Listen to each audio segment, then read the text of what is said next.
Side खबरों के लिए सब्सक्राइब करें फ्लेम मीडिया और उसके बाद बेल आइकन को प्रेस करें ताकि सबसे पहले आपको मिले एक्सक्लूसिव खबरें।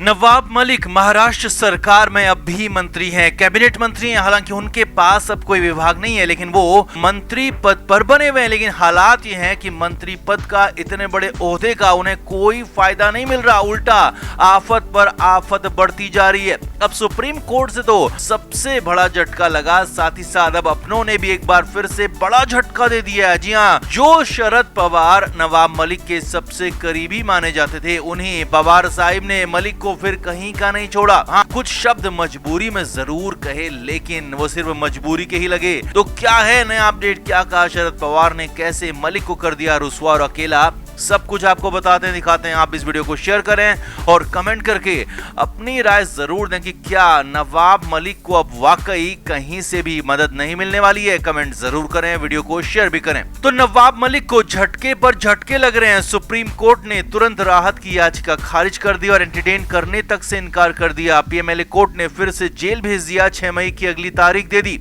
नवाब मलिक के वकील खुद कह चुके हैं कि लोअर कोर्ट से उन्हें जमानत नहीं मिलेगी, लेकिन प्रोसीजर तो यही कहता है कि अगर नवाब मलिक को जमानत चाहिए तो सबसे पहले निचली अदालत में ही याचिका देनी होगी और वहां से आफत बढ़ने वाली है और बेल रद्द होने वाली है। ये खुद मलिक के वकील बता चुके हैं। यानी कि राहत हाल फिलहाल कहीं से दिख नहीं रही है, आ नहीं रही है, बल्कि आफत बढ़ती जा रही है और कब तक ये आफत बढ़ती रहेगी किसी को कुछ नहीं पता।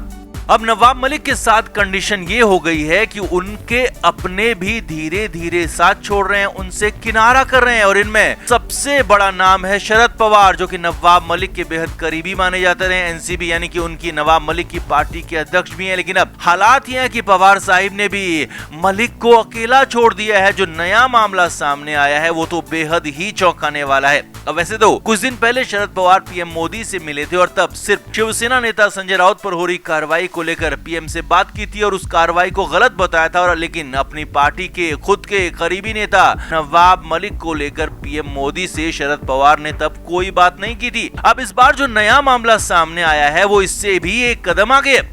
हो सकता है कि पीएम मोदी के सामने शरद पवार की कुछ मजबूरी हो, लेकिन यहाँ शरद पवार कोल्हापुर पहुंचे थे। कोल्हापुर में शरद पवार ने लोगों को संबोधित किया और इस दौरान जो बातें कही वो हैरानी भरी थी। अब यहाँ पर शरद पवार ने कहा कि केंद्रीय जांच एजेंसियां ईडी, आईटी, सीबीआई के जरिए विपक्षी नेताओं पर हमले किए जा रहे हैं। अब शरद पवार ने यहाँ पर अनिल देशमुख का नाम लिया। जी हाँ, ध्यान से देखिए और समझिए। शरद पवार ने महाराष्ट्र के पूर्व गृह मंत्री अनिल देशमुख का नाम लिया, लेकिन यहाँ पर पहले नवाब मलिक का नाम नहीं लिया। जी हाँ, शरद पवार ने कहा कि अनिल देशमुख को पहले 100 करोड़ की मनी लॉन्ड्रिंग में फंसाने की कोशिश की गई, लेकिन वो नहीं हो पाया तो मामले को 4 करोड़ तक पहुंचा दिया गया। शरद पवार ने आगे कहा कि अगर केंद्र सरकार ये सोचती है कि ऐसा करके विपक्ष का गला घोंट देगी तो वो मूर्खों के स्वर्ग में रह रही है। अब यहाँ पर शरद पवार ने बहुत कुछ कहा, अनिल देशमुख का समर्थन किया, अनिल देशमुख का बचाव भी किया, लेकिन अब तक यहाँ पर नवाब मलिक का नाम नहीं लिया था। जी हाँ, शरद पवार अनिल देशमुख के आसपास के इलाके में पहुंचे थे, अनिल देशमुख का नाम ले रहे थे, उनका लगातार बचाव कर रहे थे, केंद्र पर हमले कर रहे थे, लेकिन शुरुआत में नवाब मलिक का नाम ही नहीं लिया।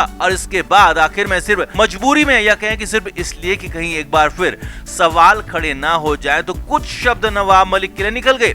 शरद पवार ने नवाब मलिक के लिए सिर्फ इतना कहा कि मलिक को 20 साल पुराने केस में फंसाया जा रहा है। बस इससे ज्यादा न नवाब मलिक का नाम लिया, ना ही नवाब मलिक के समर्थन में कुछ कहा और ना ही नवाब मलिक के पक्ष में उनके राहत के लिए कुछ कहा। अनिल देशमुख का खुलकर यहाँ पर बचाव शरद पवार करते रहे, अनिल देशमुख का समर्थन करते रहे, अनिल देशमुख का नाम लेते रहे, लेकिन नवाब मलिक का नाम सिर्फ खाना पूर्ति के लिए लिया, या कहें कि सिर्फ कोरम पूरा किया गया और मजबूरी में सिर्फ कुछ शब्द मुंह से निकाल दिए गए। अब इससे पहले शरद पवार पर सवाल भी उठे थे कि जब वो संजय राउत को लेकर पीएम मोदी से मिल सकते हैं तो फिर उन्होंने पीएम से नवाब मलिक की बात क्यों नहीं की, तो उसका जवाब यहाँ पर मिल गया है। जी हाँ, असल में जो दिख रहा है उसके मुताबिक शरद पवार और उनकी पार्टी एनसीपी भी अब नवाब मलिक और उनके मामले से बचना चाह रही है, और जो दिख रहा है वो यही है। और उसका मतलब यही है कि नवाब मलिक को उनकी पार्टी ने, उनके अपनों ने भी अकेला छोड़ दिया। उनकी मदद के लिए पार्टी की तरफ से कुछ नहीं हो रहा है, यानी कि मलिक का साथ उनके ही की अपनों ने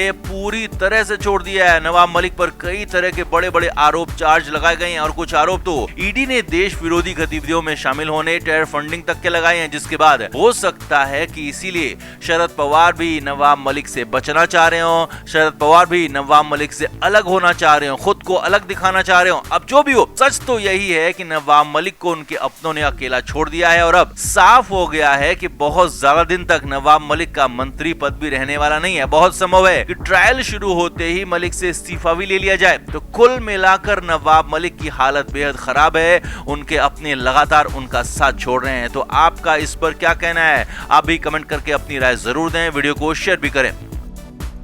तो नवाब मलिक को देश की सबसे बड़ी अदालत से जो उम्मीद थी वो टूट गई है, क्योंकि सुप्रीम कोर्ट ने साफ साफ कहा है कि वो हाई कोर्ट के फैसले में दखल नहीं देंगे और अगर जमानत चाहिए तो प्रॉपर एप्लीकेशन के साथ लोअर कोर्ट में जाएं। सुप्रीम कोर्ट में आपकी बात अभी नहीं सुनी जाएगी, आपकी पिटीशन एंटरटेन नहीं की जा सकती और इसे डिसमिस किया जाता है। कपिल सिब्बल ने कई तरह की दलीलें दी, कई बातें बताई, अर्नब गोस्वामी का मामला रखा, कानून कब बना ये भी बताया, ईडी की बाकी की कहानी भी बताई, लेकिन हर बार और बार बार सुप्रीम कोर्ट का जवाब यही होता कि आपकी बात सुन नहीं सकते, आपकी बात को, आपकी याचिका को एंटरटेन नहीं कर सकते, आप निचली कोर्ट में जाइए और ये पिटीशन यहीं पर खारिज है। अब ये फैसला कुछ ही लाइन का था, छोटा सा था, लेकिन कुछ लाइन का ये ऑर्डर बेहद ही महत्वपूर्ण है। नवाब मलिक की मुश्किलें कितनी ज्यादा बढ़ा सकता है या कहें कि बढ़ा दी है, उसका खुद नवाब मलिक को जेल के अंदर एहसास नहीं है और इसीलिए पूरा सिलसिलेवार तरीके से आदेश आपके सामने डिकोड करते हैं, बताते हैं, समझाते हैं कि इस आदेश का मतलब क्या है, आगे क्या होने वाला है।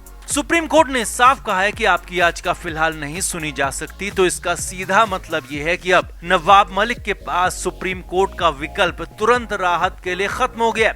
यानी कि नवाब मलिक को अंतरिम राहत अब कहीं से भी नहीं मिलेगी। लोअर कोर्ट के बाद हाई कोर्ट और सुप्रीम कोर्ट ने भी इसे खारिज कर दिया है और वो फिलहाल जेल में ही रहेंगे और अगर उन्हें जेल से बाहर आना है तो जमानत की याचिका लगानी होगी। उसके अलावा कोई दूसरा चारा नहीं है, कोई और बात नहीं चलेगी। यही नहीं, नवाब मलिक की गिरफ्तारी भी पूरी तरह से वैध है, लीगल है। ईडी की कार्रवाई भी पूरी तरह से प्रोसीजर के तहत है और ईडी की कार्रवाई भी लीगल है और इस पर सुप्रीम कोर्ट ने मोहर लगा दी है अपने फैसले के जरिए, क्योंकि सुप्रीम कोर्ट ने ईडी के इस पूरे एक्शन पर कोई सवाल नहीं उठाया। आगे देखिए, नवाब मलिक को अंतरिम राहत नहीं मिली है तो पूरी राहत यानी कि बेल भी नहीं मिलने वाली है। जी हां, और ये बात खुद नवाब मलिक के वकील ने सुप्रीम कोर्ट में कह दी। सुनवाई के दौरान मलिक के वकील कपिल सिब्बल से जब कोर्ट ने कहा कि आप जमानत के लिए निचली कोर्ट जाइए तो सिब्बल ने कहा कि पीएमएलए कोर्ट में हमें जमानत नहीं मिलेगी, वहां से हमें जमानत नहीं मिलने वाली है, क्योंकि वहां 5000 पेज की चार्जशीट फाइल हो चुकी है और उस पर सुनवाई होगी, लिहाजा पीएमएलए कोर्ट हमें जमानत नहीं देने वाला है। यानी कि नवाब मलिक को अंतरिम राहत नहीं मिली है, जमानत भी नहीं मिलने वाली और खुद मलिक के वकील ने मान लिया है। यही नहीं, पीएमएलए एक्ट के तहत हुई कार्रवाई को भी प्राइमरी तौर पर सही मान लिया, क्योंकि इस पर सवाल उठाए नहीं। लिहाजा अब मलिक को अगले कुछ हफ्ते, कुछ महीने नहीं बल्कि कुछ सालों तक जमानत नहीं मिलने वाली है और हो सकता है कि 6 मई नहीं बल्कि 6 साल तक मलिक सलाखों से बाहर ना आ पाए। जी हाँ, ये बात इसलिए कह रहे हैं क्योंकि पीएमएलए एक्ट इतना खतरनाक है कि आरोपी की पूरी जिंदगी लग जाती है लेकिन वो बच नहीं पाता और अगर दोष साबित हो जाए तो फिर तो उसका बचना या फिर जेल से बाहर आना बेहद मुश्किल हो जाता है। पूरा का पूरा परिवार तबाह हो जाता है, सड़क पर आ जाता है और यही यहाँ पर नवाब मलिक के साथ भी होता हुआ दिख रहा है। Frame media report.